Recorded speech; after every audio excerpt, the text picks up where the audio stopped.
अधु मथे जे सूर खे ख़तम कीअं कयूं? ॼाणियो हैरत अंगेज़ ऐं तमामु सवलो तरीक़ो।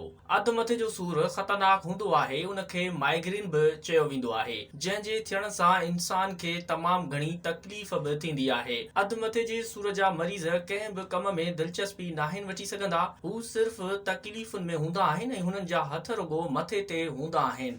माहिरनि जो चवणु आहे त माइग्रेन जे मरीज़नि खे घुर्जे त पंहिंजी ज़िंदगीअ जे तरीक़े खे थोरो तब्दील कनि। माहिरनि मूजिबि मोबाइल टीवी जी स्क्रीन जो घटि इस्तेमाल कयो वञे ऐं वक़्त ते सुम्हणु घुर्जे। पंहिंजे दिमाग़ खे थकावट खां बचायो वञे। जेतिरो थी सघे पाण खे पुरसुकून रखिजे। अधु मथे में सूरु हुजे त दिमाग़ खे थधो कयो। उनजो सभ खां बहितर तरीक़ो तड़ करणु आहे। हिकु ॿियो तरीक़ो टुवाल में बर्फ़ जा कुझु टुकड़ा वेढ़े 15 मिंटनि ताईं मथे ते रखो। उन सां सूरु घटिजी वेंदो।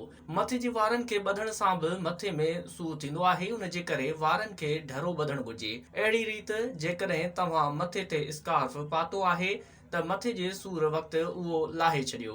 माइग्रेन वक़्तु जंहिं जॻह ते आहियो उतां हल्की रोशनी रखो ऐं दरियुनि ते पर्दा ॾेई छॾियो। उन सां गॾु कॉफ़ी जो इस्तेमाल बि करे सघो था।